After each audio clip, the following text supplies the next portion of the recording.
தேவனுடைய வசனத்தை படிக்கும் பிள்ளைகள் அனைவரும் தேறுகிற பிள்ளைகளாய் இருக்கிறார்கள். நம்முடைய தேவனாகிய கர்த்தருக்கு ஸ்தோத்திரம். எரேமியா தீர்க்கதரிசியின் புஸ்தகம் 26ஆம் அதிகாரம். யோசியாவின் குமாரனும் யூதாவின் ராஜாவும் ஆகிய யோயாக்கீமுடைய ராஜ்யபாரத்தின் துவக்கத்திலே கர்த்தரால் உண்டான வார்த்தை, நீ கர்த்தருடைய ஆலயத்தின் பிரகாரத்திலே நின்று கொண்டு கர்த்தருடைய ஆலயத்திலே பணிய வருகிற யூதருடைய பட்டணங்களின் குடிகள் அனைவரோடும் சொல்லும்படி நான் உனக்கு கற்பித்த எல்லா வார்த்தைகளையும் அவர்களுக்கு சொல்லு. ஒரு வார்த்தையையும் குறைத்து போடாதே என்று கர்த்தர் சொல்லுகிறார். அவர்கள் செய்கைகளுடைய பொல்லாப்பின் நிமித்தம் நான் அவர்களுக்கு செய்ய நினைக்கிற தீங்குக்கு நான் மனஸ்தாபப்படத்தக்கதாக ஒரு வேளை அவர்கள் கேட்டு அவரவர் தம் தம் பொல்லாத வழியை விட்டு திரும்புவார்கள். நீ அவர்களை நோக்கி, நான் உங்களிடத்துக்கு ஏற்கனவே அனுப்பி கொண்டிருந்தும் நீங்கள் கேளாமற் போன என் ஊழியக்காரராகிய தீர்க்கதரிசிகளின் வார்த்தைகளை நீங்கள் கேட்கும்படிக்கு நான் உங்கள் முன்வைத்த என் நியாய பிரமாணத்தின்படி நீங்கள் நடக்கும்படிக்கு நீங்கள் என் சொல்லை கேளாமற் போனால் நான் இந்த ஆலயத்தை சீலோவை போலாக்கி இந்த நகரத்தை பூமியில் உள்ள எல்லா ஜாதிகளுக்கு முன்பாகவும் சாபமாக்கி போடுவேன் என்று கர்த்தர் உரைக்கிறார் என்று சொல் என்றார்.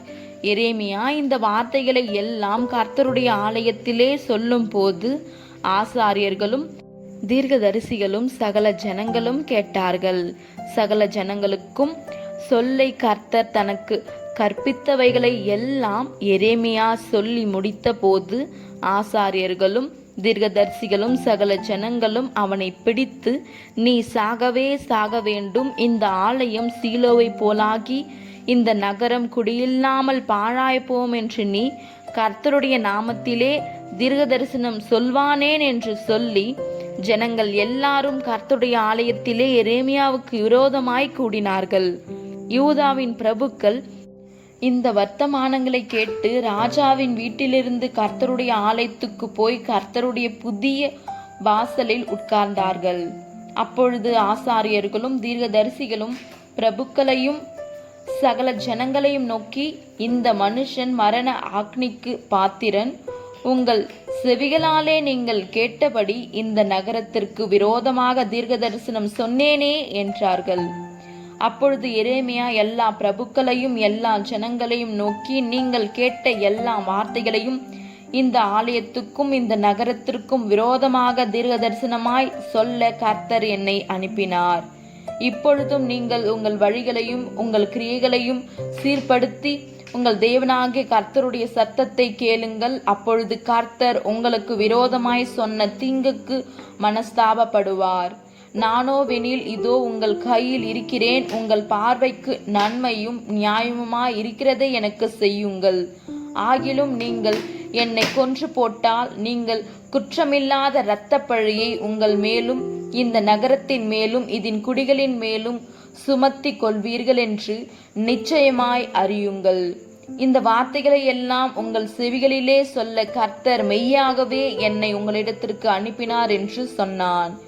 அப்பொழுது பிரபுக்களும் சகல ஜனங்களும் ஆசாரியர்களையும் தீர்க்கதரிசிகளையும் நோக்கி, இந்த மனுஷன் மரண ஆக்கினிக்கு பாத்திரன் அல்ல, நம்முடைய தேவனாகிய கர்த்தரின் நாமத்திலே நம்முடனே பேசினான் என்றார்கள். தேசத்திலே மூப்பனானவர்களில் சிலர் எழும்பி சபையாகிய ஜனங்களை நோக்கி, யூதாவின் ராஜாவாகி எசேக்கியாவின் நாட்களில் மோரேசா ஊரானாகிய மீகா தீர்க்கதரிசனம் சொல்லி யூதாவின் சகல ஜனங்களை பார்த்து, சியோன் வயல்வெளியாக உழப்பட்டு எருசலேம் மண்மேடுகளாய் போம், இந்த ஆலயத்தின் பர்வதம் காட்டில் உள்ள மேடுகளாய் போவோம் என்று சேனைகளின் கர்த்தர் உரைத்தார் என்று சொன்னான். அவனை யூதாவின் ராஜாவாகி எசேக்கியாவும் மற்ற யூதர்களும் சேர்ந்து கொன்று போட்டார்களா? அவன் கர்த்தருக்கு பயந்து கர்த்தரின் முகத்தை நோக்கி கெஞ்சினான் அல்லவா? அப்பொழுது கர்த்தர் அவர்களுக்கு விரோதமாக சொல்லியிருந்த தீங்குக்கு மனஸ்தாபப்பட்டார். இப்பொழுதும் நாம் நம்முடைய ஆத்துமாவுக்கு விரோதமாக மகா பொல்லாப்பை வர பண்ணுகிறவர்களா இருக்கிறோமே. கிரியாத்யாரிம் ஊரானாகிய செமாயாவின் குமாரன் ஊரியா என்னும் ஒரு மனுஷனும் கர்த்தருடைய நாமத்திலே தீர்க்க தரிசனம் சொல்லுகிறவனாயிருந்தான். அவன் எரேமியாவின் வார்த்தைகளுக்கு சரியாக இந்த நகரத்துக்கும் இந்த தேசத்துக்கும் விரோதமாக தீர்க்க தரிசனம் சொன்னான். யோயாக்கீம் ராஜாவும் அவனுடைய சகல பராக்கிரமசாலிகளும் பிரபுக்களும் அவன் வார்த்தைகளை கேட்டபோது ராஜா அவனை கொன்று போடும்படி எத்தனித்தான். அதை உரியா கேட்டு பயந்து ஓடிப்போய் எகிப்திலே சேர்ந்தான். அப்பொழுது யோயாக்கீம் ராஜா அக்போரின் குமாரனாகிய எல்நாத்தானையும் அவனோடு கூட வேறு சிலரையும் எகிப்து வரைக்கும் அனுப்பினான். இவர்கள் உரியாவை எகிப்திலிருந்து கொண்டு வந்து அவனை யோயாக்கீம் ராஜாவினிடத்தில் விட்டார்கள்.